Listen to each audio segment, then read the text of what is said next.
Hey, what's going on, everyone? This is Fertbird the Nerd with another comic book market report for all you nerds out there. Seen a lot of buying opportunity for, books that you collect or trying to find a good deal on lately. And I keep saying that same trend. I guess the trend is that comics are going lower. Now, I don't know how much lower they have, but some of these books I found this past week were extremely low to a point where I just think, as far as the collector's concerned, regardless of the investment side, I mean, I think it's I can't see them going any lower. A lot of these books are most likely going to bounce back from where they're at currently. I don't personally have any of these books actually, but I think they're good buying opportunities if you are on the lookout for them. But again, if you guys are enjoying this channel and all these shows, please let me know by hitting that like button, subscribe, tell all your friends. I'm gonna try and keep doing these every Monday, Tuesday, followed with a video game market report the next day. And I do appreciate everyone's support. But yeah, a couple of these books, I think the adage for when a book is optioned, and specifically if it's a independent studio or not one of the major ones, I think you just got to sell at the time. And we're gonna kick it off with one that you probably should have sold when the news came out for this guy. Cross Number Zero. I remember when I originally talked about this book, this was like 50 to 60 bucks for a 6 to 8 page comic book. The second to third last page, I don't remember, is probably the reason why I probably sell this book for 25 bucks. But $24.99 for a raw copy this past week. I think it's still up for debate whether this is a speccable book.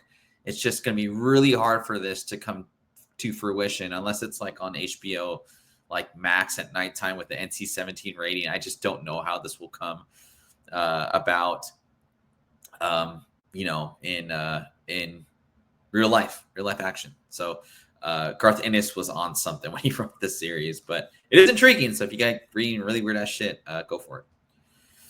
This is more of like a collector's, just kind of like, if I was a collector of Adam Hughes art and I wanted something that was like bang for your buck, like collectors type thing, or maybe even get it autographed, I'd totally go for this.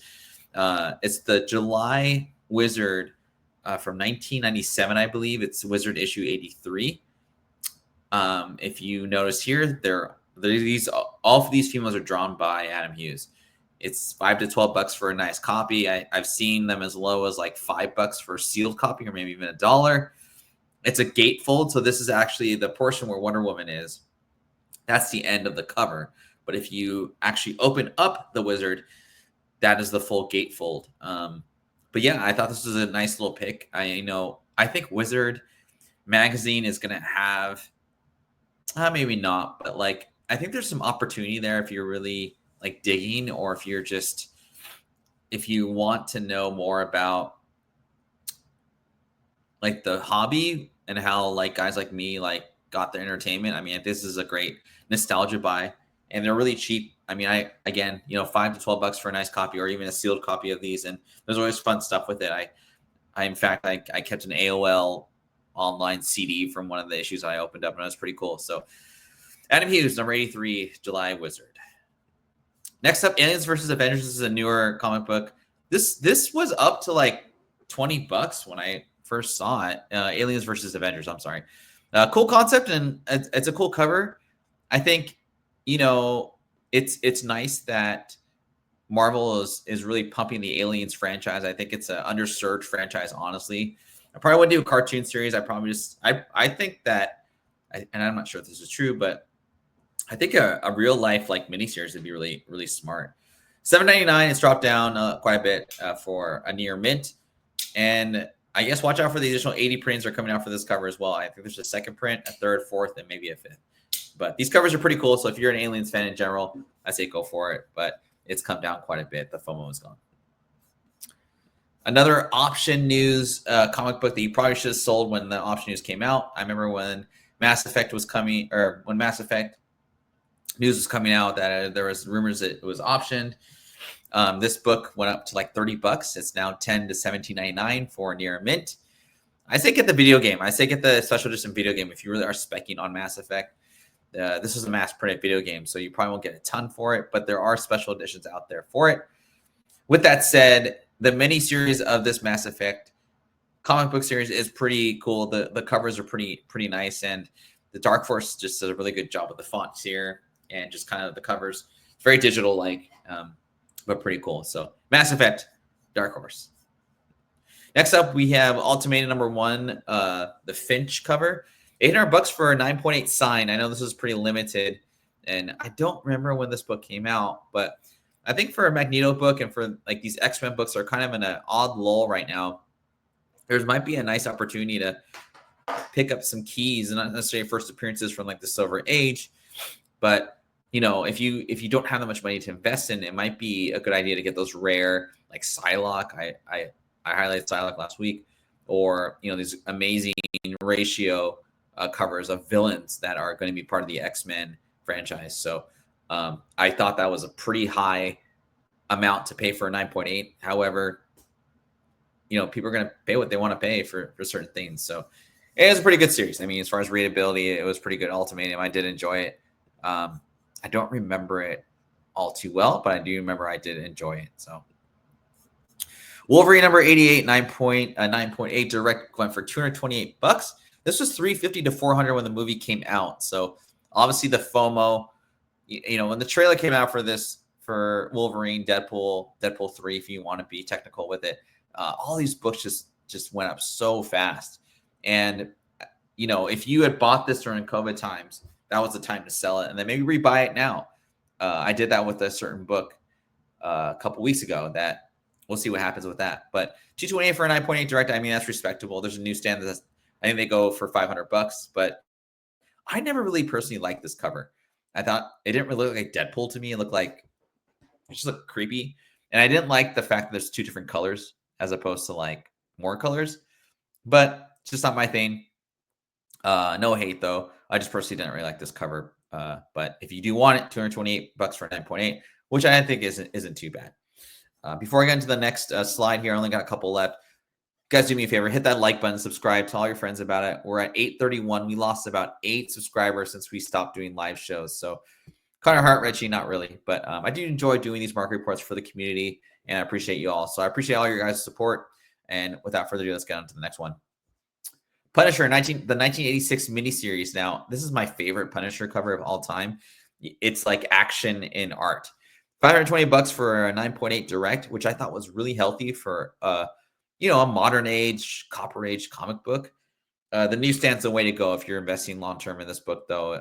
$1K for a newsie, which is incredibly hard. I think I had a newsie in 9.2 that sold for like $350, $400. Bought it for $100 on a whatnot sale. But yeah, I just love this cover, and I personally probably want the newsie myself. But the direct ain't too bad either with that Spider-Man logo in the lower left-hand corner. Next up, kind of keeping with these Copper Age #1s, Wolverine #1, the 9.8. This is the ongoing series. $250 for a direct edition. That was a great book. Not a bad price. I don't know what's going to be the future of Wolverine, but when I think of like modern just characters, like he's the most popular one. So I think Wolverine's always going to have a following. He's kind of like the Batman of Marvel as far as like heroine, kind of, you know, not heroine, but like anti-hero. Deadpool's just goofy, so I don't really put him in that same category. I think Wolverine's a stronger character personally, but $250 for a direct, I don't think it's too bad. And this probably was mass printed, but at the same time, it's probably mass. It's not. I bet there's not a ton of 9.8s. It's a collectible cover, and I think it's better than the miniseries cover personally.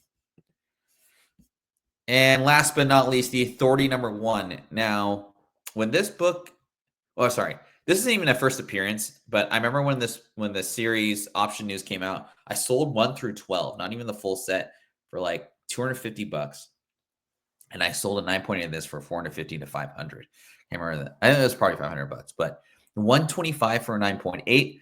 I love this cover. I love the story. I love the focal point that these guys could typically take over for the JSA, JLA, whatever you want to call it, and be kind of a forefront of the new DCU. And I just think what's cool about this book in particular and this team is that no one really has an opinion about this team that is like mainstream. So they really have a huge opportunity to like just follow the comic book and just follow the story that's already been given. Don't try and put your egos aside and try and change it up, because the story is so well written. I just really hope that they keep it that way. And that way, all like the, the quote unquote woke or diversity crowd can't argue against this being one of those books. Obviously, Midnighter and Apollo are homosexual, and they're kind of the, I would say arguably the two main characters of this whole team. And I think they have a really good opportunity to do well and, do well in the show or do well in the universe. So I really hope that happens. This is one of my favorite books to read. I reread this book every once in a while, when I'm trying to find like good stuff to read.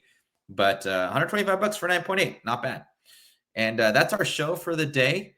Quick little 10-minute show. I hope you all have a great Thanksgiving. I hope you guys enjoy the show. I'll do one more video game show by the end of the week tomorrow. And again, do me a favor, hit that like button, subscribe, tell all your friends, and we'll see you next time. Take care.